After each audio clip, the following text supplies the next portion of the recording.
الشيطان الرجيم. بسم الله الرحمن الرحيم. إن الحمد لله نحمده ونستعينه ونستغفره ونؤمن به ونتوكل عليه ونعوذ بالله من شرور أنفسنا ومن سيئات أعمالنا.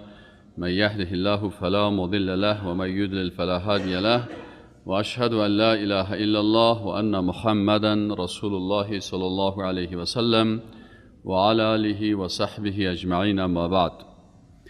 در آیت 12 سوره آل عمران دیروز رسیده بودیم. امروز شروع میکنیم امی آیت 12 ان شاء الله تعالی. این آیت شریف درباره ای است که وقتی مسلمان ها در غزوه بدر کامیاب شدند، یهودیا خیستن و در مدینه منوره میگفتن که اونا مسلمان ها امرای کسانی روبرو شدن که اونا جنگ نمیفهمیدن. ما یهود که هستیم بسیار قوی هستیم و اسالیب و روش های جنگی را میفهمیم. بناهن اگر که ما شما مسلمان ها روبرو شوین، باز شما میبینین الله متعال ای آیت کریمه را نازل کرد که اعوذ بالله من الشیطان الرجیم بسم الله الرحمن الرحیم. قل بگو ای رسول الله صلی الله علیه و سلم للذین، برای کسانی که کفر و کافر شدند. این اهل کتابی که ظاهرا خود مؤمن میگن و پیروان موسی علیه السلام میگن، در حالی که اینا کافر شدن. چرا؟ وقتی که قرآن عظیمشان نازل شد و اهل کتاب یهود و نصارا پیروان تورات و انجیل وقتی به قرآن ایمان ناوردن، یا در حقیقت شرایط ایمان در وجودشان ثابت نشد یا کافر شدن، بر از اینا بگو که ستغلبون، زود مغلوب میشوین، شکست میخورین، ناکام میشین و مسلمان ها بالای شما غلبه حاصل میکنن. و تحشرون، و حشر یا جمع میشوین کلتان، یهود و نصارا و هر کافر دیگه که باشه، الی جهنم، به سوی آتش جهنم، و بئس المهاد، و بسیار بد یا زشت جای است امو جایگاهی از اینا که او دوزخ است. الله متعال در مورد غزوه بدر برای مسلمان ها میگه که در این غزوه که است برای مسلمان هایی که بعد از اینا هستن، بر از اینا یک دلیلی از قدرت الله هست، یک علامتی از قدرت الله هست که مسلمان ها باید از غزوه بدر وقتی که در سیرت میخوانند درسای بسیار زیاد بگیرن. قد کان لکم آیه فی فئتین، الله متعال میگه در غزوه بدر که دو فئه بودن، قد یقینا که کان هست لکم برای شما ای مؤمنان آیت، نشانه عبرت یا دلیل از نصرت الهی بر مؤمنان.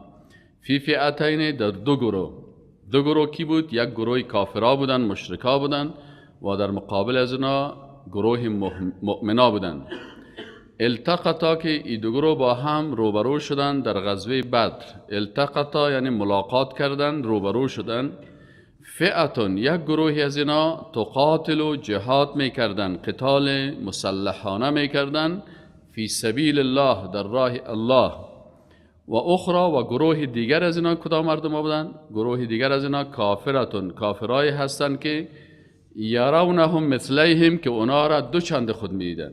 در قسمت مثلیهم مفسرین میگن که این ضمیر هم راجع میشه به کافرها هم برای مؤمنان. یعنی اگر کافران مؤمنان را دو چند خود میدیدن، پس تعداد کافرها بعضیا میگن 900 چند نفر بودن، بعضیا میگن 1000 نفر بودن، پس اینا مسلمان ها را 2000 میدیدن. پس وقتی الله متعال در چشم کافران تعداد مسلمان ها را زیاد نشان داد، کافرها در از اول مورال خود از دست دادن. چرا میشه؟ انسان های بیدین و کافر اعتمادشان به تعداد است، به وسایل جنگی هست، با سلاح و گپاست. وقتی که دیدن که مسلمان ها دو چندی از اینا هست، پس اینا از اول شکست خوردن و ذلیل شدن. و بعضی ها میگن که نه، این ضمیر راجع هست به خود مسلمان ها، یعنی مسلمان ها دو چند خود اونا را میدیدن، یعنی تعدادی از اونا را 1000 نفر به دم چشم مسلمانان نشان نداد، بلکه مسلمان ها تعدادشون 313 یا چقدر نفر بودن. پس یا فکر میکنن که تقریبا اینا 626 نفر یا 20 چند نفر هستند. پس تعدادشان به نزد مسلمان ها در چشم مؤمنا کم نشان داده شد. این مشاهده چی بود؟ رأی العین بود. این با دیدن چشم بود، حقیقتا اتو نبود، به خاطر که الله متعال امون نصرت مؤمنان را از اول آغاز کرد در دل کافران ترس انداخت و در دل مسلمان ها شجاعت و قوت انداخت. والله و الله متعال یؤید و تأیید میکند به نصره، به نصرتش و کمکش، من یشاء، هر کس را که بخواهد. ان فی ذلک، یقینا که در این کار، لعبرة، یک پند و عبرت است، لأولی الابصار، بر صاحبان چشمان بینا. چرا؟ کسایی که از این عبرت میگیرن میبینن تعداد مسلمان ها کم بود، وسایل مسلمان ها کم بود، سلاحشان کم بود، لکن ایمان داشتن. اینا هم آمادگی ایمانی گرفته بودن و هم آمادگی جسمانی گرفته بودن و هم آمادگی سلاح گرفته بودن. یعنی این تو نبود که سلاح نداشته باشن بیخی. بعضی کساس میگه هیچ ما آمادگی نمیگیریم. نه، این هم غلط است. پس مطابق توانایی خود مسلمان ها آمادگی خود میگیرن. باز آیت بعدی ما شما میخوانیم که الله متعال میگه و اعدوا لهم ما استطعتم من قوه. و در پالی از که آمادگی گرفتن، اعتماد ایمانی از اینا به الله بود. در ظاهر تعدادشان کم، سلاحشان کم، امکاناتشان کم، لوجستیکشان کم، وسایل دیگهشان کم، اما در باطن الله متعال بر از اینا نصرت خدا نازل کرد، چون ایمان هم داشته باشین. وقتی که هر قدر سلاح باشه ایمان نباشه، باز ای به درد نمیخوره. اما اگر سلاح کم هم باشه، در پالوی از ایمان باشه، باز بر مسلمان ها نصرت الله چی میشه؟ میرسه. زین للناس، الله متعال میگه این کافرها چرا می جنگن؟ چرا اینقدر به ضد مسلمان ها استاد میشن و چرا حتی خدا در مرگ و کشتن میتن؟ چی مشکل دارن؟ الله متعال میگه زین، زینت داده شده هست، للناس، بر مردم، حب الشهوات، محبت خواسته های نفسانی. خواسته های نفسانی یا شهوت ها سه قسم است. گاه شهوت بطن می باشه، شهوت بطن که در مربوط به امور جنسی میشه. گاه شهوت مال می باشه که مربوط به مال و چیزایی که امور مالی هست. و گاه هم شهوت چی می باشه؟ شهوت جاه می باشه که قدرت و چوکی و مقام و این گپا هست، مقام سیاسی و غیره. الله متعال میگه این کافرها به خاطر اینمی سه شهوت خود می جنگن. زین، زینت داده شده، للناس، بر مردما، حب و شهوات، محبت خواسته های نفسانی که چی هست؟ من النساء، از خانم ها و دختران، والبنین، از پسران، والقناطیر المقنطره، و مقدار یا کودهای انبوه از چی؟ من الذهب، از طلا و نقره، یعنی این مال خوش دارن. والخیل المسومه، دیگه وسایل ترانسپورتی که او وقت چی بود؟ اما اسبهای نشانی شده بود. و آل ما و شما میفهمیم که آل موترهای نمبر زدگی شدگی است که این مدلش 2010 هست، این 2015 هست، 2016 هست، 2017 هست. والانعام، دیگه حیوانات است که بسیاری وقتا افتخار میکنن به امو حیوانات و رمه‌هایی که دارن، فارم‌های زراعتی که دارن. و الحرث، و زمین‌هایی که اینا دارن، زمین‌های زراعتی و حاصلاتی که اینا دارن. ذالک، الله متعال میگه همه اینها که است، متاع الحیات الدنیا، این متاع زندگی دنیا هست. یک عالم از اسماعی این میگه که من کلمه متاع را نمیفهمیدم که چی معنی میتونه متاع. بالاخره میگه در یکی از قبایل عربی میگه من تیر میشدم، دیدم که یک زن ظرفا را ششته، امو ظرفا را که میشویه، امو تکیه که ظرفا را میشویه، اینه میگه از پیشش کدام حیوانات عادت دارن که تکه های چرب و تراک باشه، حیوانات عادت دارن که تکه هایی که چرب باشه او را باز چور میکنن. میگه امو سگ بود یا هر چیز بودم تکه که از پیشش پران. میگه زن صدا کرد او متاعی متاعی. پس میگه فهمیدم که متاع چی معنی، یعنی میگه امی کل آنچه که در دنیا هست پیش الله متعال مثل نمی صافیگه که ظرفا را کتش میشه. ذالک متاع الحیات الدنیا، یک متاع زندگی دنیا هست. والله عنده، و الله متعال به نزدش حسن المآب، سرانجام بسیار خوب و زیبا هست. کسانی که با تقوا هستن در مقابل هزینا، میگه قل، برشان بگو ای رسول الله صلی الله علیه و سلم، اعنبئکم، آیا من شما را خبر بتم بخیر من ذالکم، از این کده بهترتر، للذین، برای کسانی که تقوا کردن، عند ربهم، به نزد پروردگارشان چی هست؟ جنات، باغ‌های است، تجری که جاری می باشه، من تحت الانهار، از زیر درختها و قصرهای ازی جویبارها، خالدین فیها، همیشه در اینجا می باشن. و ازواج مطهرة و بیبیهای پاک، همسران پاک می داشته باشند.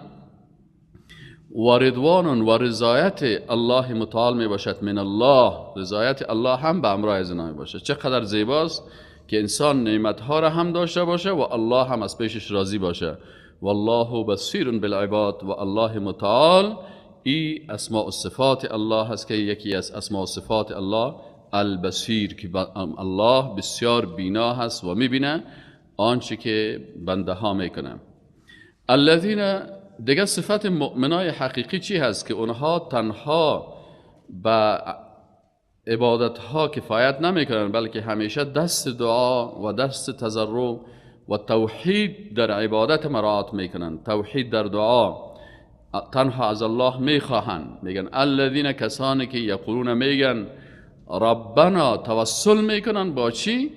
با اسم از اسماء الله. توسل که است توحید در توسل، این هم یک بخش از توحید عبادت است. این توحید در توسل میگن که انسان میتونه با اسما و صفات الله توسل بکنه.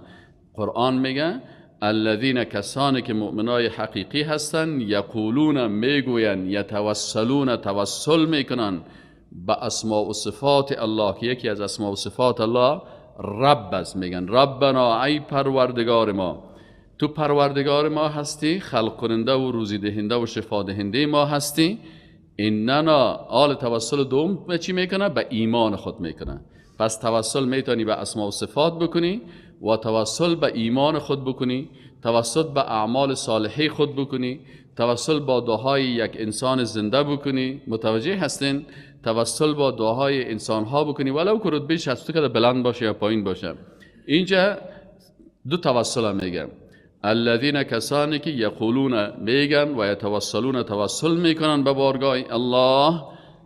چرا پیش میکنن به بارگاه الله؟ اسماء و صفات الله را. ربنا، ای توسل اول. اننا آمنا، ای توسل دوم، ما ایمان آوردیم. پس ایمان خدا بر الله پیش میکنن که پروردگارا تو رب ما هستی و ما به تو ایمان آوردیم.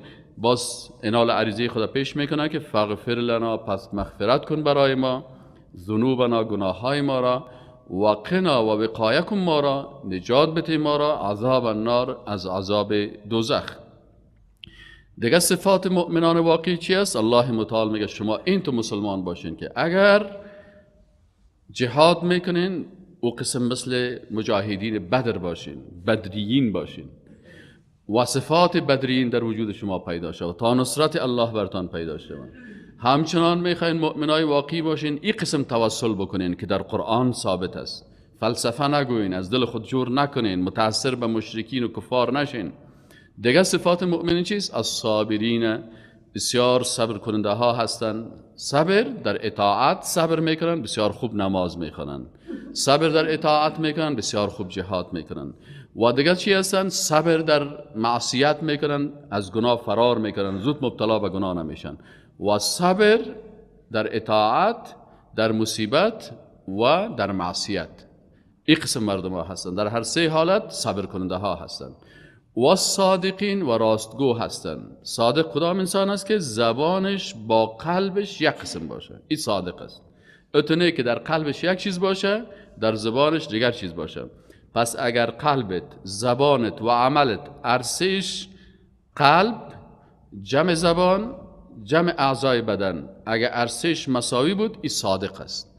اگر که نبود باز این صادق گفته نمیشه. والقانتین، قانت کی هست؟ کسی که تسلیم است به احکام الله، کسی که در احکام الهی فلسفه زیاد نمیگه. نماز صبح چرا 2 رکعت است؟ نماز پیشین چرا 4 رکعت است؟ چرا مثلا مسجدی قسم ساخته شده؟ چرا فرش مسجد طور است که چرا حج بریم و چرا زکات بدیم؟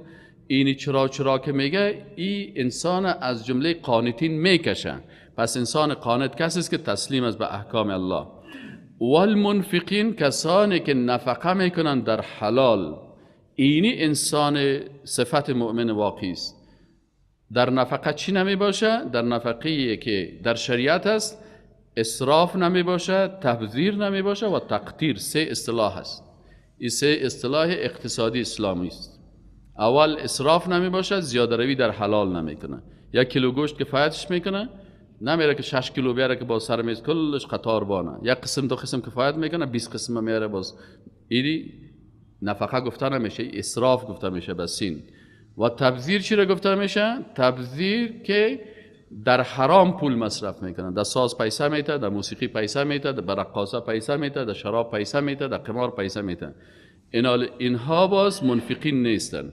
و تقدیر چی هست که بعضی کسا هستن که در نفقه بخیلی میکنن، نفقه که سرش فرض است او را درست ادا نمیکنن.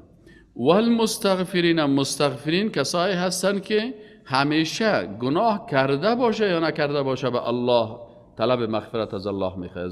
چرا بعضی اوقات انسان گناه ها و اشتباهات خود نمیفهمه، درک نمیکنه. همین ما و شما که نمیرا میریم یک 20 گناه بر ما میه. بعضی گناه ها و شیطان یکی از وسایل خطرناک شیطانی است که گناه را عادت میسازه. عبادت هم اگر عادت ساخت خطرناک است، اگر گناه را عادت ساخت خطرناک است. عبادت اگر عادت ساخت، یک نفر میخیزه 10 رکعت نماز میخوانه، عادتا یک دفعه هم الله به یادش نمیه، این عادت شده، این هم خطرناک است. و احیانا گناه را عادت میسازن. در فیسبوک ها کسایی که بسیار مصروف هستن، صبح و شام تو را سایلش کنی، در هر مرتبه که موبایل خود باز میکنه و در فیسبوک مصروف است که سایل کنی یک 20 دانه عکس خراب برازی میایه و هیچ برش به تفاوتات عادی شده. دیدن زن نامحرم، الله میگه قل للمؤمنین یغضوا من ابصارهم، از زن با حجاب چشمایت بپوش. این به حجاب و به ستر و برهنه رسال میکنه، برش عادت شده. بسیاری کساست که در موتر شیش موسیقی را چالان میکنه. خوب دیندارا معلوم میشه، ریش شام سعی کنی، کلاگک شام سعی کنی، خوب آدم است، اما سازش چالان است. چرا؟ عادتش شده. بعضی زنا را ببینی خوب چادر میپوشه، روی خود پت میکنه، باز که مردای نامحرم قول میده، استړی میشه څنګه او روی ته سعی کو چادرش هم قسمی رویش نمیبینه، دست خود پیش میکنه. خواهی قسم که روی سطر است، دست تا هم سطر کو. چرا دست عادت شده، اگر نه باز دیگه دلش طاقت نمیکنه. شیطان میگه نه دست بتی برازه. متوجه هستین؟ بسیاری وقتا چی میشن؟ پس انسان و المستغفرین و انسانهای واقعی مؤمنای حقیقی چه وقت استغفار میکنن که او استغفار الله قبول میکنه؟ بالاسحار، در وقت سحری. یعنی بهترین دعایی که پذیرفته میشه و مؤمنای واقعی او را انجام میدن در سحری هست. شهد الله الله متعال سخنان شرکی وفد نجران. ما به شما دیروز گفتیم که تعدادش هم میگن 52 الی 60 نفر بودن. تقریبا 60 نفر بعضی علما میگه بودن. امی وفد یا گروپی که آمده بودن از نجران علمای نصرانیت بودن، یا آمدن و پیش رسول الله صلی الله علیه و آله که رسول الله صلی الله علیه و آله جر و بحث میکردن و میگفتن که ما پیروای عیسی هستیم، ما دین ما حق است. از اینجا رسول الله صلی الله علیه و آله بر از اینا جوابایشان میگفت، لکن بر رسول الله صلی الله علیه و سلم آیت با آیت قرآن وحی میشد. اونا میگفتن که عیسی پسر الله هست و ما بچه الله را بسیار احترام میکنیم، شما پیغمبر هستین، اولیاء الله را قبول ندارین. ببینید گپایشون است. شما پیغمبر قبول ندارین؟ نه، ما پیغمبر قبول داریم لکن پیغمبر خدای خود نمیسازیم. اولیاء الله را قبول داریم لکن ما نمیگیم که اولیاء الله معبود ما هست. مشکلی نمی هست. کسایی که پیغمبر پرست هستن، ولی پرست هستن، بت پرست هستن، قبر پرست هستن، عادتشان چی هست؟ اونمو شخص پرستش میکنه. وقتی تو بگی پرستش نکو، باز میگه تو نبی از انبیاء الله را قبول نداری، تو ولی از اولیاء الله را قبول ندارین، شما منکر نبوت هستین، منکر رسالت هستین، منکر اولیاء الله هستین. نه خیر برادر عزیز، فرق از بین ازی که انسان به پیغمبر ایمان داشته باشه و فرق از بین که او پیغمبر معبود خود بسازه. وفد نجران بر رسول الله صلی الله علیه و آله گفتن تو عیسی مسیح قبول نداری؟ بله قبول دارم. خیلی وقتی که قبولش داری، خوب ما او را عبادت میکنیم، مجسمهش ساختیم، بعد مجسمهش احترام میکنیم، چرا تو مانع میشین که عبادتش بکنیم؟ بچه خدا هست. الله متعال آمد برش گفت که ای رسول الله صلی الله علیه و آله در جوابشان بگو این سخنه که شما میگین این تهمت از بالای الله نه فرزند فرستاده و نه عیسی مسیح بچه خود گفته و نه ایره معبود قرار داده و نه گفته برای عبادت بکنین. شهد الله، شهادت میده الله. گوش کنین گفت خیلی که الله چی میگه؟ وحی آمد و برشان گفت که شهد الله، شهادت میده الله متعال انه که یقین داشته باشین که لا اله، نیست هیچ کسی مستحقی که ذاتش عبادت شوه و قانون شریعتش تطبیق شوه الا هو، بغیر از الله. نه از عیسی، نه از موسی، نه از آدم علیه السلام، نه از کدام ولی، نه از کدام بت، نه از قبر. الله شهادت میده که هیچ کس مستحق عبادت نیست، هیچ کس مستحق نیست که اطاعت از شریعت شود الا هو، بغیر از الله متعال. همچنان والملائکه، اگر شما تومت میکنین که این گپ ملائکه آورده، وحی آورده، این هم دروغ میگین. ملائکه هم شهادت میدن که مستحق عبادت و اطاعت فقط الله هست. و اگر شما میگین ایرا علما میگن نامتان عالم دانشمند میمانین، ایرم دروغ میگین. و اولو العلم و علما و دانشمندای اسلام، فقهای اسلام، بزرگای اسلام، بزرگای حوارین عیسی علیه السلام، اصحاب موسی علیه السلام، اصحاب عیسی علیه السلام، اصحاب رسول الله صلی الله علیه و و دیگه علما کلشان شهادت میتن که عبادت فقط برای الله میشه، نه به پیغمبر میشه، نه به ولی میشه، نه به نبی میشه، نه به جن میشه، نه به انسان میشه. الله واحد است، بر از او کلگی عبادت میکنه. ملائکه هم بندش است، پیغمبرها هم بندش هستن، اولیاء الله هم بندش هستن، کلهم قائما بالقسط. تمام از اینا استاده هستن به چی؟ به عدالت. و هنا القسط التوحید، یعنی کل از اینا به قسط. اینجا قسط معناش چی است؟ به توحید، به وحدانیت الله. کل از اینا استاد هستند. نبیین، صدیقین، شهدا، صالحین، اولیاء الله، کلشان بنده های خوب الله هستند، لکن کلشان موحد هستند و به وحدانیت الله مردم دعوت میکنن. باز تکرار میکنن بگوی رسول الله صلی الله علیه و برشان که لا اله، میفهمین که پیانه میفهمین؟ نیست هیچ کسی مستحق از که ذاتش عبادت شود و شریعتش تطبیق شود الا هو، الله، بغیر از الله. او ذاتی که العزیز و بسیار غالب است، توانا هست و قوی است، الحکیم و بسیار با حکمت است در افعالش. دیگه چی برشان بگو؟ باز وحی آمد برشان بگو که شما آمدین ادعا میکنین که دین حق یهودیت است، دین حق نصرانیت است. نه خیر، الله 40 دین نفرستاده. الله از زمان آدم علیه السلام تا زمان رسول الله صلی الله علیه و تا روز قیامت یک دین فرستاده هست، او دین اسلام است. دین ابراهیم دین اسلام، دین موسی دین اسلام، دین عیسی دین اسلام، دین محمد دین اسلام علیهم السلام جمیعا. نکنین اصطلاحات جدید پیدا، نکنین اختلافات در بینشان ایجاد. دینی که الله میپذیر اسلام. ان الدین، یقینا که دینی که حق است، پیشکی حق است. شما نیستین وفد نجران یا علمای یهود یا فلان فلان، شما معیار حق نیستین. او کسی که دین تعیین میکنه که حق است الله است. بناهن ان الدین، او دینی که حق است عند الله، به نزد الله، الاسلام. کدام دین است؟ الاسلام است. و ما اختلف، و اختلاف نکردن الذین، ما چرا اختلاف کردیم؟ برتان میگه که الله برتان میگه چرا اختلاف کردین. و ما اختلف الذین اوتوا الکتاب، اختلاف نکردن اهل کتاب الا مگر من بعد ما بعد از اینکه جاءهم العلم، علم برشان آمد، پیغمبر برشان آمد، وحی آمد، کتاب آسمانی پیششان ماندگی است، لکن اختلاف کردن. چرا اختلاف کردن؟ چرا اختلاف کردن؟ به خاطر بغی بینهم، سرکشی. من نمیخوام که گپ تو رو قبول کنم، من نمیخوام گپ تو رو قبول کنم. این پیغمبر از قوم ما نیست، این پیغمبر از طایفه ما نیست، این از کوچه ما نیست، این از منطقه ما نیست، این به زبان ما نیست، این فلانی نیست. بغی بینهم، به خاطر بغاوت و سرکشی در میانشان.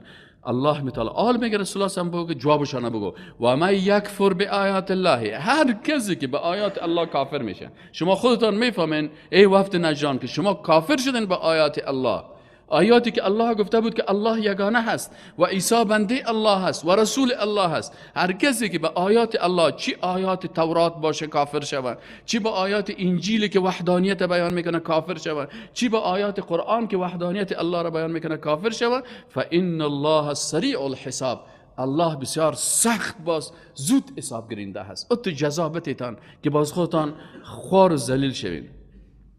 فان حاجوک، باز بر رسول الله صلی الله متعال میگه بگو برشان، فان حاجوک، اگر باز اینا بر تو دلیل و حجت و بیان کرده رفتن، فقل، پس برشان موقف تا بیان کو، برش بگو که فقل، بگو که اسلمت، ما تسلیم کردیم، وجهی روی خدا، وجه منظورش تمام اعضای بدن خدا، دست من، چشم من، قلب من، فکر من، عقل من، کلش ما تسلیم کردیم لله، برای الله ما تسلیم شدیم. من مسلمان هستم. اسلام که دین تسلیمی به الله هست، ما اینمی دینم است. و من تبعنی، و هر کسی که از ما چی میکنه، و هر کسی که همچنان تسلیم میشه کسایی که از ما متابعت میکنن. و قل، و بگو ای رسول الله صلی الله علیه و آله للذین اوتوا الکتاب، بر از این مردمایی که کتاب برشان داده شده. و در پالوی از او باز یک تعداد امی ها، مردمای ناخوانه که عرب های قریش بدن و دیگه عرب ها و مردمایی که در اطراف از آمده بودن شش تا بودن که باشن که اهل کتاب هستن. دلایل از اینا بسیار خوبش است. بر از اونها هم بگو که و قل للذین اوتوا الکتاب، و بگو برای کسایی که اهل کتاب هستن، وفد نجران یا دیگه علمای یهود و الامیین و دیگه ای قریشیا، اسلمتم، آیا شما هم اسلام قبول دارین؟ آیا هم شما هم تسلیم وحدانیت الله هستین؟ تسلیم شریعت الله هستین؟ فإن اسلموا، پس اگر اینا اسلام آوردن، فقد اهتدوا، باز اینا هدایت شدن. و این تولوا، و باز اگر اینا رو گشتاندن، فإنما علیک البلاغ، ای پیغمبر وظیفه تو تبلیغ است.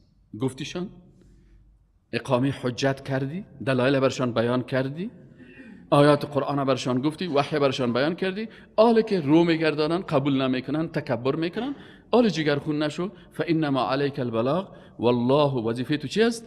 رساندن هست. والله بصیر بالعباد، الله خودش بنده های خود میبینه، بسیار بینا هست به بنده هاش. آله برشان ایره هم بخوان که ان الذين كفروا، باور داشته باشین، یقین داشته باشین.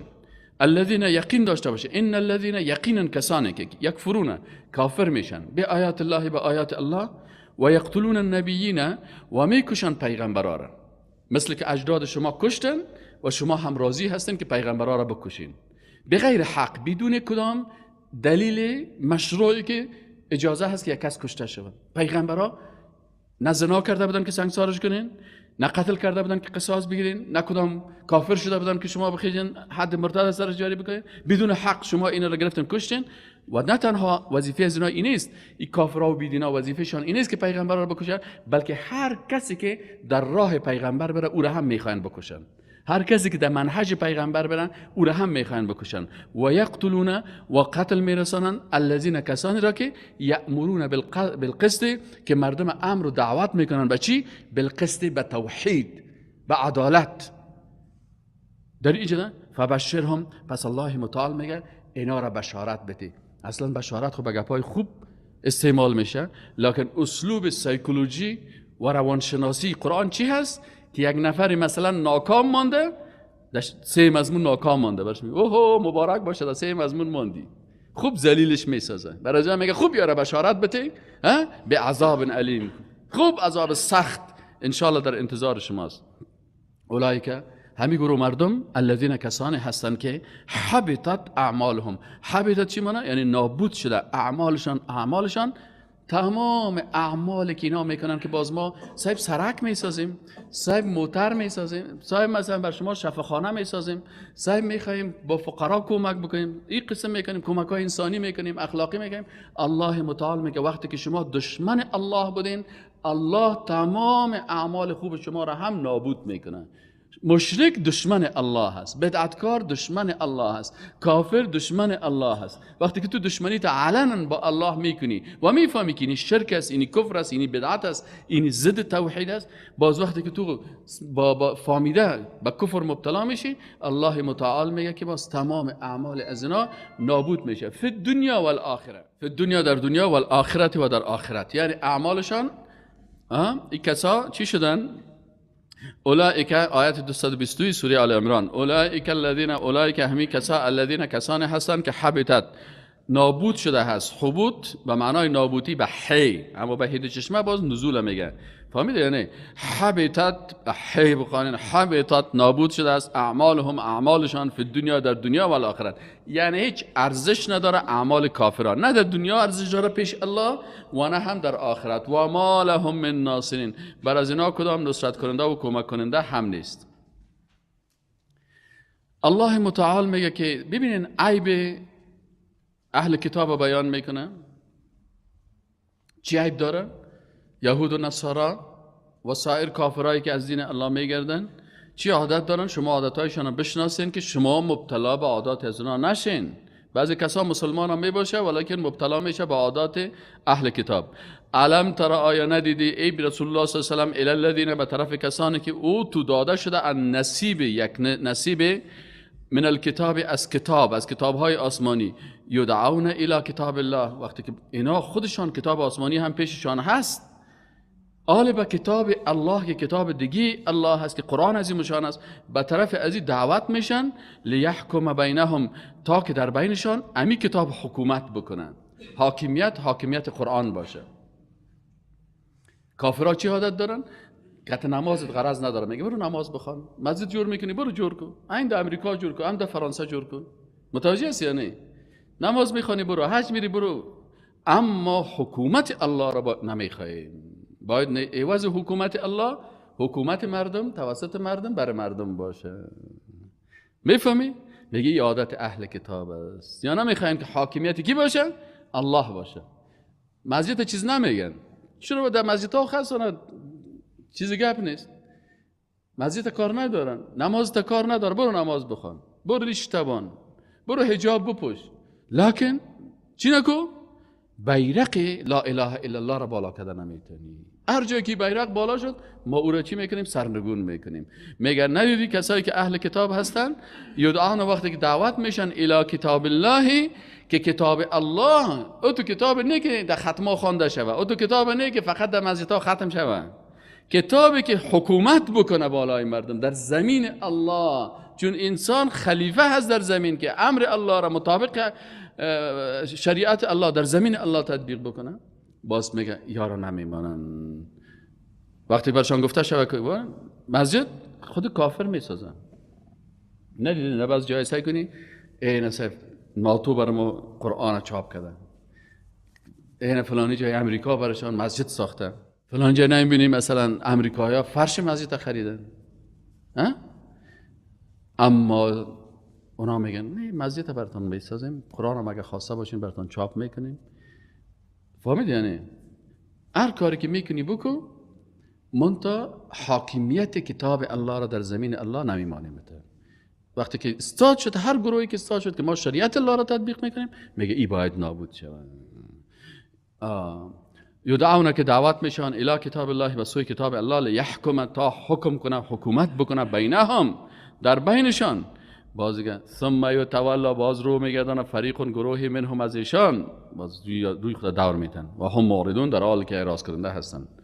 نمیخواین دموکراسی؟ نه، اوه این یا افراطی هستن. شما اکستریمیست هستین، افراطی هستین. فهمیدین؟ 4-5 تا اصطلاحات داره. هر کسی که حاکمیت کتاب الله را گفت تروریست است، دهشتگرد، فاندامنتالیست است، بنیادگرا. فهمیدی؟ وهابیست. دیگه چی است؟ فاندامنتالیست، اکستریمیست، دیگه بنیادگرا، این نمی دهشتگر، این مثل در حالی که و هم معارضون اعراض میکنن، میگن این نامو رو سرشون میکنن. اگر نه که گفتی نه حج میریم بازاران در تهران چند دفعه جنگ میکنیم و باز دبی دخترای لچ هم سیل میکنیم و باز بین صفا و مروه هم فیسبوک های ما چالان از عکس گرفته میریم، میگی کارا رو بکنیم، اما حاکمیت شریعت الله رو نمیمانیم. بتونه این اهل کتاب یادت دارن. ذالک، یا چرا خدا باز حق جلوه میتن؟ میگه یا دلیل چی دارن؟ میگه دلیل ما این است که ذالک بانهم، به خاطر که یا یک عقیده باطل دیگه دارن. چی میگن؟ ذالک بانهم، به خاطر که قالو میگن یا گفتن لن تمسنا النار، برای ما هرگز ما را مس نمیکنه آتش الا ایام معدودات. میگه ما یک چند روز، اما روزایی که گوساله پرستی کردیم، برای چند روزه که اگه ما در دوزخ بریم دیگه باز پس میریم جنت از ماست. الله متعال میگه و غرهم، و مغرور نمود ایشان را فی دینهم، او چیزای اینا را مغرور ساخت که ما کانوا یفترون، که اینا سر الله تهمت میکردن. بعضی مردم هست از خود عبادت جور میکنن، وقتی که از خود عبادت جور کرد سر الله تهمت میکنه، باز دمی تهمتی که بالای الله کرده، دمی عبادتی که بدل خود که ساخته افکاری که خودش برای خود جور کرده بازدهی چی هستن؟ بازدهی بسیار مغرور هستن که ما دیندار هستیم، ما بسیار خوب مسلمان هستیم، ما بسیار خوب چیز کردیم، با دوزخ نمیریم، اصل جنتی ها ما هستیم. متوجه هستید؟ این الله متعال میگه و غرهم، یک قاعده بسیار اساسی است، یادداشت بگیرید. مغرور میسازه مردمای بیدینه در دینشان چی؟ آنچه که بالای الله افترا میکنه. حالا شما ببینید بسیاری وقتا همین بدعتکارا چقدر در بدعت خود خوشحال هستن.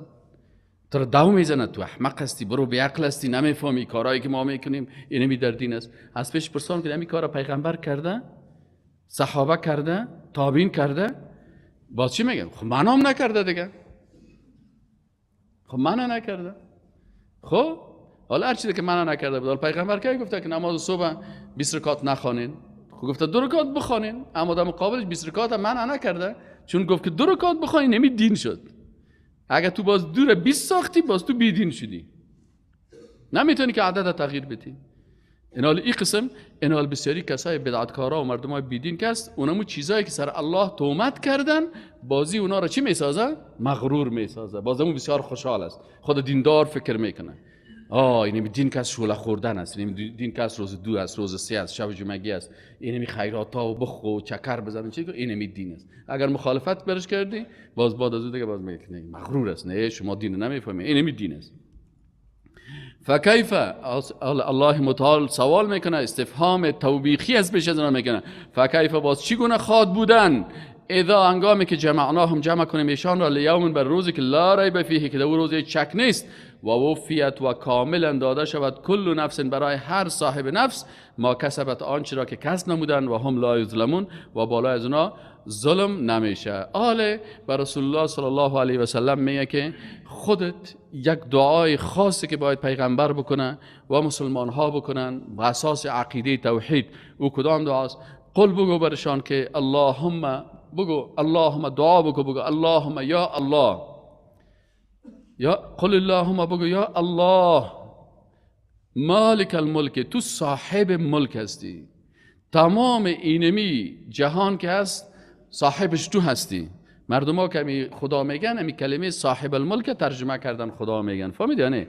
الله را ترجمه کس کردن نمیتونه، پس یا که میگن صاحب خدا میگن، چرا خدا به معنای صاحب است.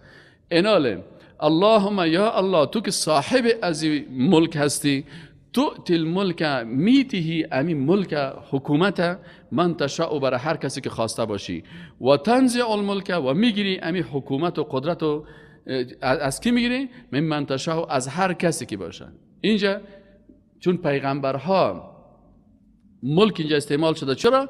به خاطر که پیغمبرها در پالی ازی که پیغمبر میباشن مسائل سیاسی و قدرت سیاسی هم به دست چی میباشه؟ به دست پیغمبرها میباشه.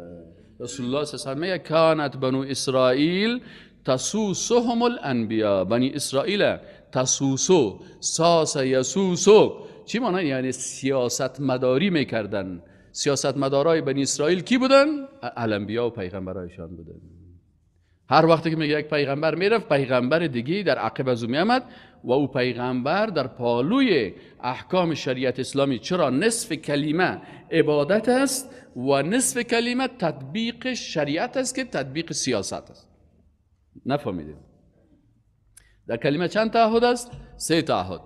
یا الله بغیر از ذات تو به کسی دیگه عبادت نمیکنم، این 50% دین. یا الله بغیر از شریعت تو قانون کسی دیگه را تطبیق نمیکنم، این 50% دیگه دین. فهمیدید یا نفهمیدید؟ پس اینال هر پیغمبر هم مسائل عبادات برای مردم بیان میکرد، توحید عبادت و هم توحید حاکمیت، توحید عبادات و توحید حاکمیت، این هم بیان میکرد که شما هم عبادت بکنید. از این خاطر میگه که و تنزع الملک و میگیری حکومت ممن تشاء از هر کسی که بخوایی، و تعز و عزت میدهی من تشاء هر کسی رو بخوایی. چرا؟ اعتراض از اونایی بود که چرا این پیغمبری که در بنی اسرائیل بود از عرب آمد و در بنی اسماعیل آمد؟ گفت برشان بگو که الله هست، بر یک کسی ملک میته و از یک کسی دیگه ملک میگیره، بر یک کسی نبوت میته باز به کس دیگه نبوت میده. این کار الله هست. تؤتی الملک من تشاء و تنزع الملک ممن تشاء و تعز، و یا الله تو هستی که عزت میدی من تشاء هر کسی را بخوای، و تذل و ذلیل میسازی من تشاء و هر کسی را بخوای. بیدک الخیر، یا الله به دست تو هست تمام نیکی ها.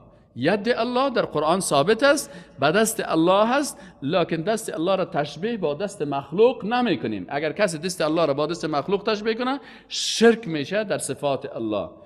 تعویل هم نمی کنیم و او را مثلا تعطیل هم نمی کنیم که العیاذ بالله الله دست نداره و کیفیتش هم نمیفهمیم. به خاطر چی؟ به خاطر از اینکه او مربوط غیب است و ما مسائل غیبی را نمیفهمیم، لکن ایمان داریم اما کیفیتش گپ نمیزنیم. چرا؟ کیفیتش مربوط به غیب میشه. بیدک الخیر انک علی کل شیء قدیر. بگو یا الله انک یقینا که تو علی کل شیء قدیر، بر هر چیز قدرتمند هستی. دیگه چی صفت داره الله متعال؟ تولج اللیل، یا الله تو هستی که داخل میکنی. ولوج به معنای داخل کردن است. تولج اللیل داخل میکنی شب را، فی النهار در روز، و تولج النهار و داخل میکنی روز، فی اللیل در شب، و تخرج الحی و زنده میکنی و خارج میکنی زنده را من المیت از مرده. یک وقت سعی کنین که زمین هم توته شده، یک دفعه که باران میشه از امی زمین توته شدگی که هم تو داغ است مرده هست، از یک دفعه هم تو گلها و درخت های بسیار زیبایی را خلق میکنه. و یا این قسم هم تفسیر میشه که یک نفر چی است؟ پدرش کافر است، مادرش کافر است، بچه ازی بسیار، دختر و پسر ازی بسیار مؤمن واقعی است. پدرش یک حرف قرآن خوانده نمیتونه، از روی خوانده نمیتونه، بچهش مکمل قرآن تفسیر و ترجمه میکنه. پس اینجا میگه الله متعال زنده را از کی پیدا کرد؟ از مرده پیدا کرد. و تخرج المیت من الحی. و گاهی برعکس میباشه، پدر دیندار میباشه و اولادش چی میباشه؟ مرده میباشه، اولادش بیدین میباشه. مثل نوح علیه السلام پیغمبر است، کافر است. ابراهیم علیه السلام پیغمبر است، پدرش چی است؟ کافر است. اینه و تخرج الحی و تخرج المیت من الحی، و خارج میکنه المیت مرده را من الحی از زنده، و ترزق و روزی میدهی من تشاء و هر کسی را که بخوای بغیر حساب بدون حساب. هر کسی را الله متعال چی میده؟ رزق میده که اگر اون انسان بشینه و رزق الله را روزانه چند میلیون گنجشک است، چند میلیون کفتر است، چند میلیون مرغ است، چند میلیارد حیوانات وحشی است، چند میلیارد حیوانات اهلی است، کل زیاره الله متعال چه قسم رزق میده؟ چند میلیون انسان است، چند میلیون جن است، چند میلیون بیلیارد و چطور است قسمی؟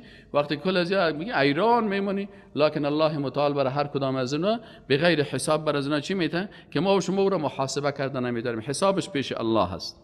حالا یک درس دیگه میته برای انسان‌های مسلمان که میگه اگه شما میخواین که ایمانتون حفظ بکنین، حالا یکی ایمان داشتن است، ایمان آوردن است، دیگه مسئله حفظ ایمان است که بعضی اوقات امی ایمان از دست انسان میره. چه وقت ایمان از دست انسان میره؟ کافر میشه و از دایره دین ایمان خارج میشه. الله متعال میگه این آیت قرآن بیان میکنه که لا یتخذ المؤمنون، نگیرن مؤمنان الکافرین، کافران را اولیاء، دوستان خود. اگر کافر باز دوستت گرفتی، امرای از او دوستی کردی و برادری کردی، من دون المؤمن، بغیر از مؤمنا که باز مؤمنم میزنی و کافر در پالیش استاد میشی و مؤمنم مثلا میکشی و در پالی کافر مثلا صلاح میگیری و از کافر دفاع میکنی، این من دون المؤمن. خب یک کسی میگه اگر من می کار کردم چی میشه؟ اگر می کار کردم، الله متعال در جوابش میگه و من یفعل ذلک، و هر کسی که امی کار کرد که کافر دوست خود گرفت، باز چی شد؟ چی نقص میکنه؟ میگه فلیس من الله فی شیء، باز از جانب الله هیچ نصیب نداره، هیچ چیز نیست. خلاص شدی از جنت الله و خلاص شدی از ایمان الله و خلاص شدی از دوستی و ولایت الله، خلاص شدی. الا مگر ان تتقوا، که شما بترسین، منهم از کافرا، تقاتن به وقت ترسیدن در حالی که سلا را بالی سر گردنتان گرفته باشه. بعضی اوقات است مثل که او صحابی را کافرا گرفتن، گفتن اگر گپای کفری نگویی ما را میکشیم. اینجا الله گفته که اونجا عفو است، که شمشیر در گردن باشه، مرمی در گردنت مانده باشه. اما اگه تو آزادی داری، اختیار داری، باز او وقت تو قلبا همراهشان محبت میکنی، باز تو دیگه از دین الله خطا خوردی. و یحذرکم الله نفسه، الله متعال شما را در حذر قرار میده، از نفس خود میگه بترسین، اتون نشه که ایمانت و دینت از دست بدین. و یحذرکم الله، و در حذر و ترس میداره شما را الله متعال نفسه از ذات خودش. و الی الله المصیر، و الی الله المصیر، و به سوی الله بازگشت است. آیت 29 آل عمران. آل رد شرک است در صفت علم، رد شرک است در صفت الله، صفت علم الله. قل بگو بر از اینا، این تخفو، اگر شما مخفی انجام بدین کدام چیز را، که ما فی صدورکم، که در سینه های شما باشه. یعنی قل بگو ای رسول الله صلی الله علیه و آله، ان تخفوا، اگر مخفی کنین، پنهان کنین، ما آنچه را که فی صدورکم در سینه های شماست، یعنی در قلب هایتان، او را پت نگه بدارین. او تبدوها، یا او یک کاری را آشکارا انجام بدین. یعلمه الله، الله متعال او را میداند. و یعلم، و الله متعال میداند ما آنچه را که فی السماوات، در آسمان ها هست، و ما فی الارض، و آنچه که در زمین هست. این توحید در صفت علم الله هست. والله، و الله متعال علی کل شیء قدیر، بر هر چیز قدرتمند است. یوم تجد، آل میگه کسانی که باز گمراه میشن، نتیجه از اینا چی هست در آخرت؟ میگه که باز نتیجه از اینا چی میشه؟ میگه یوم، در روز قیامت، روز است که تجد و میافه کل نفس، هر صاحب نفس، ما عملت، آنچه را که انجام داده است، من خیر، اگر از نیکی انجام داده باشه، محضران، در مقابل ازی حاضر میشه. فمن یعمل مثقال ذره خیر یره، نیکی های خود در مقابل چشم خود میبینه. و ما عملت من سوء، و آنچه را میبینه که عمل کرده هست از بدی ها. و ما، و آنچه را که عملت انجام داده است، من سوء، از بدی ها، این هم به چشم خود میبینه. فمن یعمل مثقال ذره شر یره. یک آیت قرآن دیگه آیت قرآن تفسیر میکنه. من تودو، بازمی انسانی که بدی ها را کرده، زشتی ها را کرده، امرای کافر دوست شده، امرای بیدین مشرک دوست شده، دوست بدعتکار هست، دوست مشرک هست، دوست کافر هست، کافرها خوب دوستی و محبت میکنه و میگه دوستای خارجی ما. باز این نفر چی میگه؟ باز روز آخرت میگه تودو، امید میکنه، آرزو میکنه، لو ان، کاش که بینها و بین، در بین ما و بین زمین گناه، در بین ما و این شخص یک امدن بعید، یک فاصله بسیار دور می بود، کاش که گناه را من نمیکردم. و یحذرکم الله، باز الله متعال میگه که الله متعال شما را میترساند، در حذر قرار میدهد، نفسه، از ذات خود، از نفس خود. الله متعال یعنی الله نسبت نفس هم بر خود کرده. به مو شکل ما ایمان داریم که به جلال و عظمت الله شایسته است و با نفس مخلوق او را تشبیه نمی کنیم. والله، و الله متعال رؤوف، بسیار مهربان است بالعباد. مهربانی الله دایی است که هم برات عقل داده، هم برات حس داده، هم برات قرآن داده، هم برات سنت داده، هم برات پیغمبر داده که تو کل نعمت ها را استفاده بکن و خود از گمراهی ها نجات بده. این مهربانی الله است. آل بعضی کسان میگه سوال از پیش شما میکنم، میگه من میخوایم که الله را دوست داشته باشم و الله مرا دوست داشته باشه، چی کنم؟ سوال. من میخوایم که الله را ثابت بکنم که من الله را دوست دارم و وقتی که من ثابت عمل را بکنم که الله را دوست دارم، محبت خود به الله ثابت بکنم، باز الله هم مرا دوست داشته باشه، چی کنم؟ یا آیت قرآن جوابش میده، میگه قل بگو ای رسول الله صلی الله علیه و سلم بر از اینا، این کنتم، اگر شما هستین، تحبون الله، که دوست دارین الله را، فتبعونی، پس از رسول الله صلی الله علیه و سلم متابعت کنید. یعنی از من میگن رسول الله صلی الله علیه و سلم میگه که بگو برشان از من متابعت کنید. پیغمبر صلی الله علیه و سلم برای ما و شما چی را گذاشته؟ رسول الله میگه بر شما دو چیز گذاشتیم که اگر به دو چیز تمسک کنین هرگز گمراه نمیشن، کتاب الله و سنتی، از قرآن و سنت پیروی بکنید. حالا بعضی کسا میگه که سال یک مرتبه پیغمبر رو تجلیل بکنیم، ما میگیم نه، هر لحظه تجلیل بکن. صبحکی وقتی که میخیزی میلاد رسول الله صلی الله علیه و سلم دواده خواب تجلیل بکن که امیر رسول الله صلی الله علیه و سلم چه قسم چی کرده؟ از خواب خیسته. وقتی که از خواب میخیست رسول الله صلی الله علیه و سلم چی میکرد؟ اول اگر میخوای که تو طریقی رسول الله صلی الله علیه و مطابقت از رسول الله صلی الله علیه و سلم بکنی و تو محبت با رسول الله صلی الله علیه و سلم، از خواب که خیستی به طریقی رسول الله صلی الله علیه و سلم بیدار. چشمایت چی کن؟ رسول الله صلی الله علیه و آله از خواب میخید با دستای خود چشمای خود امو آثار خواب اوس میکرد و میگفت الحمد لله الذي احیانا بعدما اماتنا و الیه النشور، الحمد لله الذي عافانی فی جسدی و رد علی روحی و ذهب. این دعاهایی بود که رسول الله صلی الله علیه و سلم در چی میگفت؟ و اذن لی بذکره. اینی دعاهایی بود که رسول الله صلی الله علیه و وقتی که از خواب میخیست. دیگه هم دعاهای زیاد است. باز رسول الله هم چه قسم تشناب میرفت، چه قسم اینال. اگر تو میخوای که محبتت با الله ثابت بکنی، سنت های رسول الله صلی الله علیه و سلم روزانه 1000 1.5 هزار 2000 سنت است برای یک مسلمان. یک کتاب ما خواند بشه که در یک روز 1000 سنت میتونی چی کنی؟ تطبیق بکنی. تطبیق بکن.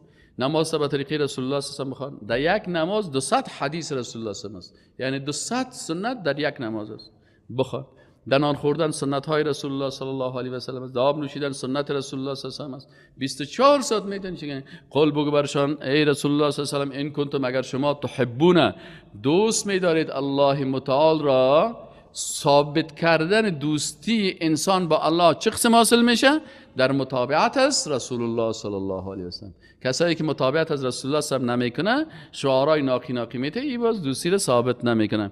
فتبعونی، اینجا یا متکلم است، یعنی شما متابعت بکنید مرا، چون آیت قرآن خطاب است بر رسول الله صلی الله علیه و سلم، یعنی متابعت از کی باید شود؟ از رسول الله صلی الله علیه و سلم شود. خب ما مثلا متابعت از رسول الله صلی الله علیه و سلم کردیم، روزانه تمام سنت هاش در نظر گرفتیم. در لباس چی سنت است، در چهره چی سنت است، آثار سنت در روی دیده میشه، آثار سنت در لباس دیده میشه، آثار سنت در دست دیده میشه، آثار سنت در موی دیده میشه، آثار سنت در اعضای خانواده دیده میشه، در دختر دیده میشه، در بچه دیده میشه، در خانم دیده میشه، در اختیار همسر دیده میشه. آثار سنت در مرگ یکی از خویشاوندای در مرگ دیده میشه. آثار سنت مثلا سنت ها در عروسی و خوشی دیده میشه.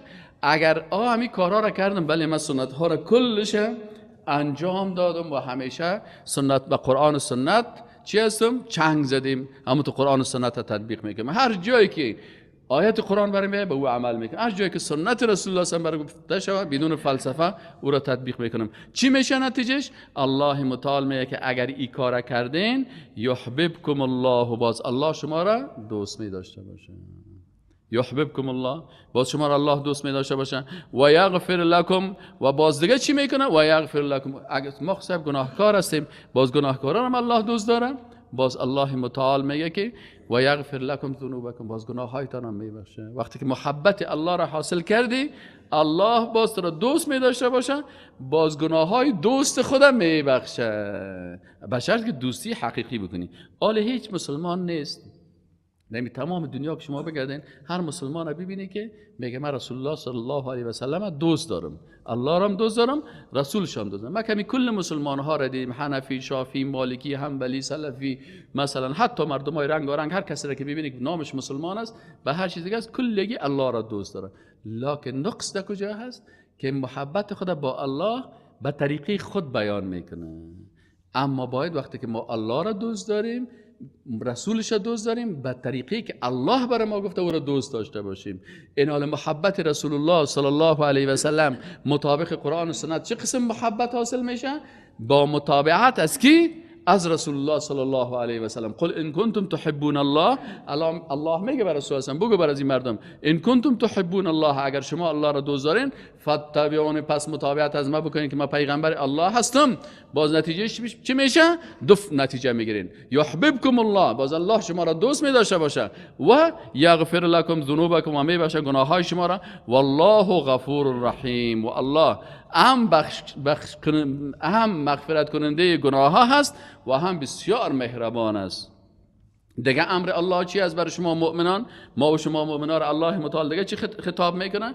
میگه مثل بعضی مردمان نباشین که یک تعداد قرآن میگیره سنت ترک میکنه، یک تعداد سنت میگیره قرآن ترک میکنه، بلکه مسلمان واقعی است که هم قرآن بگیره و هم سنت بگیره، هم آیات قرآن عمل بکنه و هم به احادیث صحیحه رسول الله صلی الله علیه و سلم عمل بکنه. الله متعال میگه این قسم مسلمان باشه. قل بگو برشان اطیعوا الله و الرسول، شما اطاعت از الله بکنین و از رسول الله صلی الله علیه و سلم اطاعت بکنین.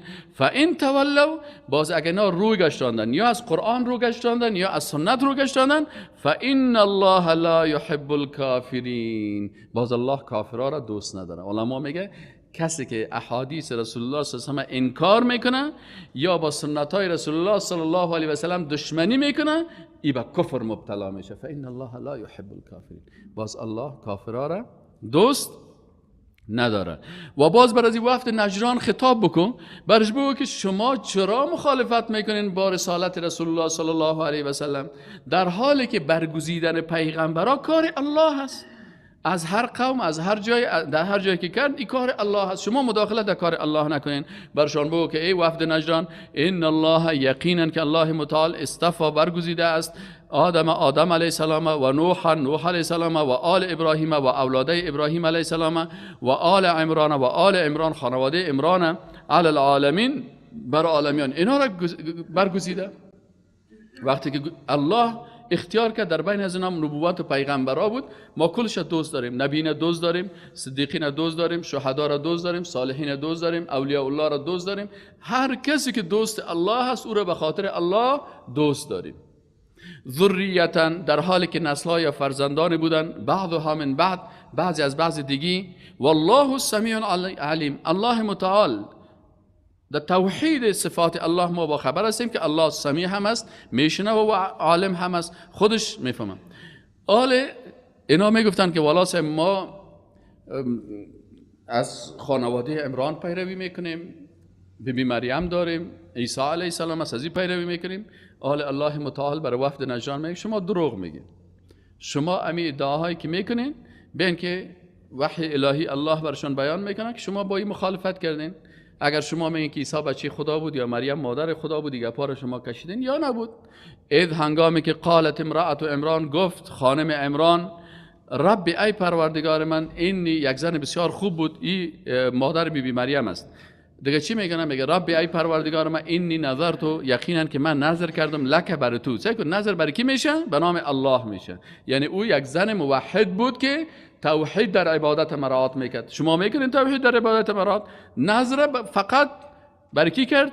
خانم عمران که مادر بیبی مریم بود، برای کی کرد نظر؟ برای الله. گفت یا الله نظر کردم برای تو. چرا نظر کردم؟ ما فی بطنی، آنچه که در شکم ما هست. یعنی زن حامله دار بود، گفت ما اینمی طفل خدا که در بطن ما هست اینو نظر کردیم برای الله که بره در بیت الله، در بیت المقدس، بره اونجا خدمت بیت الله را بکنن، خدمت بیت المقدس بکنن. ما نظرت لک، نظر کردم یا الله با مراعات توحید عبادت، توحید در نظر خاص برای الله میشه، نظر برای مخلوق نمیشه. این زن با ایمان، زن موحد در بین قرآن میگه که من نظر کردم برای کی؟ برای الله. ما آنچه که فی بطنی در بطن ما هست، محررن که ما آزاد کردیم از کارهای خانوادگی، که ای بره کارهای چی رو بکنه؟ خدمت بیت الله را بکنه. فتقبل، پس قبول بکن یا الله منی، ایره از من.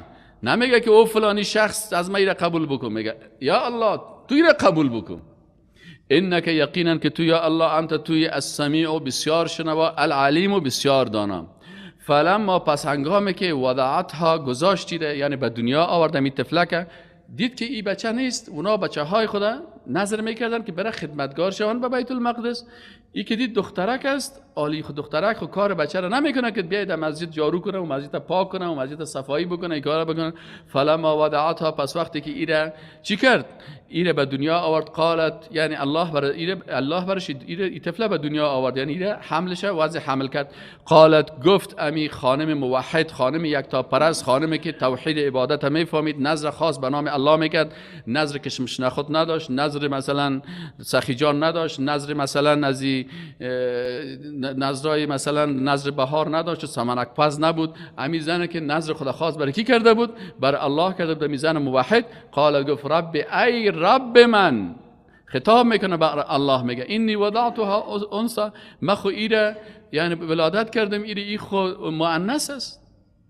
والله اعلم بما ودعت. الله خو میفهمه که آنچه که این ولادت کردن.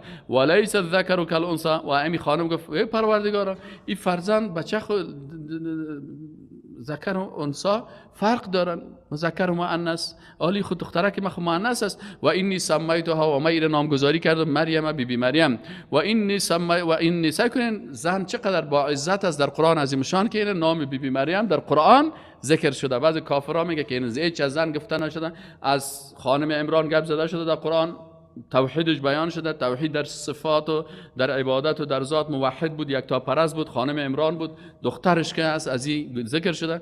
این حال ببینیم بعضی کافرها باز میگن که نه والا، حالا سعی کنین که چقدر این زنهای با شخصیت در قرآن ذکر میکنن. الله متعال میگه که امی خانم گفت که سمیتها، من نامگذاری کردم مریم بی مریم. و این یقینا که من اعیذها بک، اعیذ سعی کنین اینجا تعویض ماویز در گردنش نمیپرته. تعویض چی است؟ یعنی توحید در پناه دادن. توحید در پناه دادن چی است؟ توحید عبادت است. یعنی یا پروردگار به زبان میگه که من ایره پناه میتم بک به تو یا الله. چه قسم پناه میتم؟ به زبان، نه با نوشتار. اعیذها بک و ذریتها، و به تو پناه میدم اولاده او را، من الشیطان الرجیم، از شر کی؟ شیطان رانده شده. فتقبلها، پس قبول کرد الله متعال. الله رحمان رحیم است، خالق زنها هم است، خالق مردها هم است. دعای زنها را هم قبول میکنه، دعای مردها را هم قبول میکنه، دعای انسانها را قبول میکنه، دعای جنها را هم قبول میکنه، دعای ملائکه را هم قبول میکنه. الله متعال فتقبلها، پس قبول کرد الله متعال امین نظر از این خانم، ربها پروردگارش، به قبول حسن، گفت اینمی دخترم که است، این مخلوق ما هست، ما ایره قبول دارم که خدمتگار خانه ما باشه. این عزت بر از این دخترک داد. متوجه هستین؟ در حالی که مادر گفت که ولیس الذکر کالانثی، الله گفت که نه، زن هم مثل مرد با شخصیت است، دختر هم مثل پسر وار خدمت کردن میتونه. امی قسم که پسرها میتونه خدمتگار خانه ما باشه، امی قسم دخترها هم میتونن خدمتگار خانم باشن. امی قسم که مردها میتونن کرامت داشته باشه، که پسان باز امی قسم زنها و دخترها هم میتونن کرامت داشته باشن. که یکی از زنهایی که کرامت داشت، دختری که کرامت داشت و در قرآن کرامتش ثابت است، بی مریم است. فتقبلها، پس قبول کرد امی بی مریم، ربها پروردگارش، به قبول حسن، به قبولی خوب و نیک. و انبتها، و ایر تربیه کرد، مثل که نبات الله متعال تربیه میکنه. امی نبات شما سه که نباتات چه قسم الله متعال چه گلهای زیبایی در سرزمین میرویانه، اینمی قسم یک گل زیبایی از بین دختران دیندار و متدین ایره هم. و انبتها، و ایره هم تربیه نبود، نباتا حسنا، تربیه بسیار خوب. و کفلها، باز این الله متعال میگه که ما تسلیم کردیم به خاطر از اینکه این دختر دیندار است، با ایمان است، الله را قبول کرده. وقتی دختر دیندار می باشه که کفیل از او، سرپرست از او یک شخص بسیار عالی باشه. آل کفالت از این یک پیغمبری از پیغمبرای الله میگیرن. و کفلها، و این سرپرستی یا کفالت کرد کی؟ زکریا علیه السلام که پیغمبر الله هست. آل زکریا علیه السلام علامات کرامت در وجود از این دختر میبینه که این دختر کرامت داره. یکی معجزه هست و یکی کرامت است و یکی استدراج است. این باید فرقش رو بفهمین. معجزه امور خارق العاده هست، یعنی که مطابق عادت نیست، ما فوق عادت است، که از پیغمبرها سر میزنه. مثل که رسول الله صلی الله علیه و سلم شق القمر کرد، آفتاب دو حصه کرد، این معجزه رسول الله صلی الله علیه و سلم. یا عصای موسی علیه السلام، یا مثلا معجزات عیسی علیه السلام، یا قرآن عظیم شان که معجزه رسول الله صلی الله علیه و سلم. و کرامت چی هست؟ این کرامت برای امور خارق العاده زیبایی است که الله متعال برای اولیاء الله، دوستای خود، بنان بی مریم ولی از اولیاء الله هست. الله برازی ولی، الله برازی دوست خود کرامت داد. منتها فکرتان باشه که نه معجزه به دست پیغمبر است، نه کرامت به دست اولیاء هست، اردوش به دست الله هست. الله متعال برای هر کس هر وقت داد میتشانه، که نخواست نمیته. متوجه هستین؟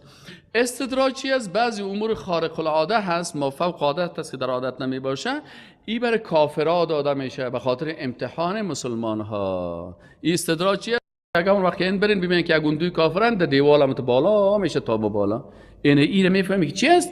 استدراج است. از این خاطر علما میگن اگر یک شخص دیدین که در روی آب راه میره و یا در آسمان پرواز میکنه و این مخالف با قرآن و سنت است، باید بفهمید که استدراج است، این کار شیطان است. پس یکی معجزه است، یکی کرامت است و یکی هم استدراج است. معجزه برای پیغمبرها داده میشه، کرامت به اولیاء الله داده میشه و استدراج برای کافرها، مثل که فرعون چی داشت؟ بحر که میگفت استاد میشد، استدراج بود برای فرعون. عالم ما و شما و کفلها زکریا، ایره کفالت که زکریا علیه السلام، آل زکریا علیه السلام ولایت و کرامت بی مریم میبینن. این بعضی ها میگن که بی مریم پیغمبر بود، بعضی از علما میگن، لکن اکثر علما میگن که به اساس از این بی مریم که است این ولی از اولیاء الله بود و این کرامت داشت. و کل ما دخل علیها زکریا، هر وقتی که داخل میشد زکریا علیه السلام پیش بی مریم در امو اتاق که برش ساخته بود، المحراب. محراب چی رو میگن؟ امو جای عبادت محراب میگن. ما شما اینو چرا محراب میگیم؟ محراب اسم آله هست، یعنی آله‌ای که در حرب هستی تو. همین مسجد کلش محراب است، متوجه؟ یعنی آلت حرب است که تو عمل کتکی جنگ هستی کت شیطان. هر وقتی که زکریا علیه السلام داخل میشد در امی اتاق وی که محراب بود، آلت چی بود؟ آله جنگ بود که در مقابل شیطان. ایت دختر با ایمان بود، ایت دختر موحد بود، ایت دختر یکتا پرست بود که شیطان دمی اتاق از داخل شدن نمیتونست. دمی اتاقش آله حرب بود، آله جنگ بود به امرای شیطان. دیگه وجد وقتی که میامد زکریا علیه السلام که داخل میشد، وجد میافت عندها به نزد بی مریم علیه السلام. الله متعال کل دخترای ما را مثل بی مریم بگردانم، کل خواهرای ما را مثل بی مریم بگردانم، کل مادرای ما را اولیاء الله بگردانم، خصوصا این خواهرای ما را بگردانم که در درسای ترجمه ملکت ما و شما در ترجمه قرآن شیشتن و یا از طریق مثلا لایف خواهرای زیاد ما هستن که اینا هم چی میبینن؟ این ترجمه قرآن ما و شما را میشنون. الله متعال دعا میکنیم برشان، شما آمین بگوین که کلشان هم مثل بی مریم ولی از اولیاء الله بگردانه. و خواهرها و مادرای ما و شما را هم، کسایی که همسر داره همسرای ما را هم، اینا را ولی از اولیاء الله بگردانه. کل ما دخل علیها زکریا المحراب وجد عندها، میافت پیش ازی ولی الله، دوست الله. ما دوست اولیاء الله را دوست می داشته باشیم، لکن بنده الله هست، بنده الله هست. مثل از رسول الله صلی الله علیه و آله فرماند که شما نگوین که ما طرفدار مریم هستیم، ما هم به ولایت و کرامت بی مریم ایمان داریم.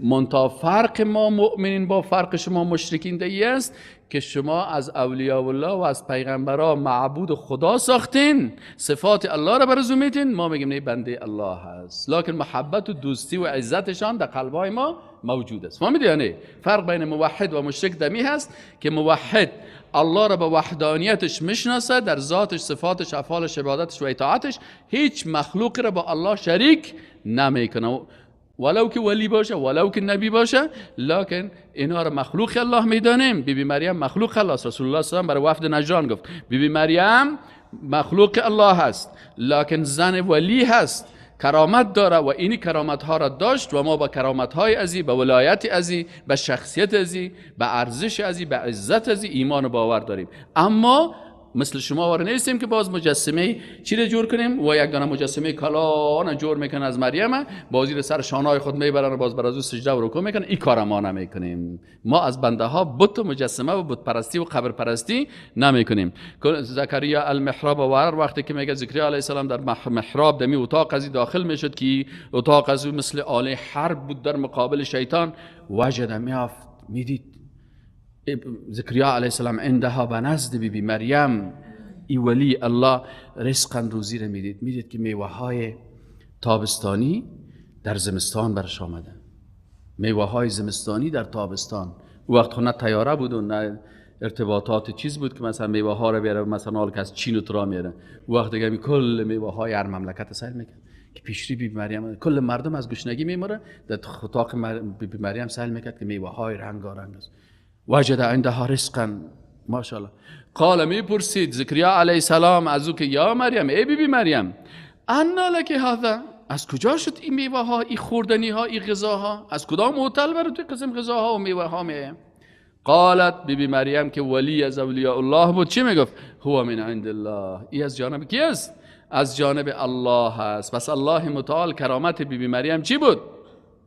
یکی از کرامت های بیبی مریم امی غذا هست که الله متعال برازی این کرامت دادن.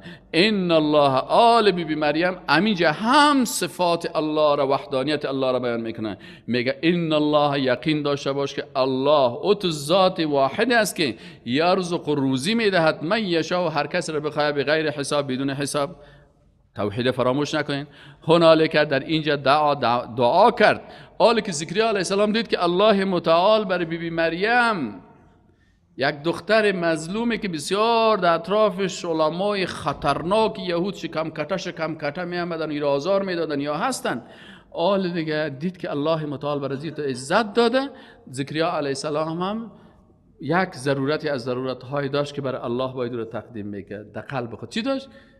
ریش سفید شده بود، پیر شده بود و خانمش هم نازا بود، اولاد نداشت، میخواست یک بچه یک داشته باشه. هنالک در امینجا دعا کرد زکریا علیه السلام ربه. به کی دعا کرد؟ برای الله. دست دعا الله میگه او دعونی. دست دعا فقط به بارگاه ما بالا کنین، دست دعا به بارگاه کسی دیگه بالا نکنین.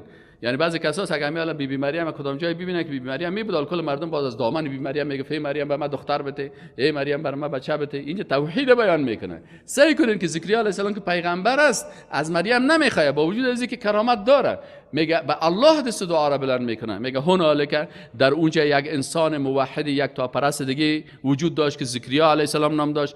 این دست دعا را بلند کرد به کی؟ ربه، به بارگاه پروردگار خود. قال، گفت رب ای پروردگار من، هب لی من لدنک ذریه طیبه. یا الله تو وهاب هستی، هب لی تحفه بده بر من، من لدنک از بارگاه خودت، ذریه طیبه یک اولاد نیک، انک یقینا که یا الله سمیع الدعا، توسل با اسماء و صفات الله میکنن که یا الله تو رب ما هستی و تو سمیع هستی، دعا را میشنوی. این پس از این معلوم میشه که خود پیغمبرها به الله احتیاج داشتن. محتاج بودن به کی؟ به الله. پیغمبرها محتاج بودن برای الله، توسل به دو نام الله کرد. اولاد به عقیده پیغمبرها، مثلا وقتی که اولاد داده میشه برای پیغمبرها هم اولاد الله برشان اولاد میداد و انسان مسلمان عقیده خدا باید جور بکنه.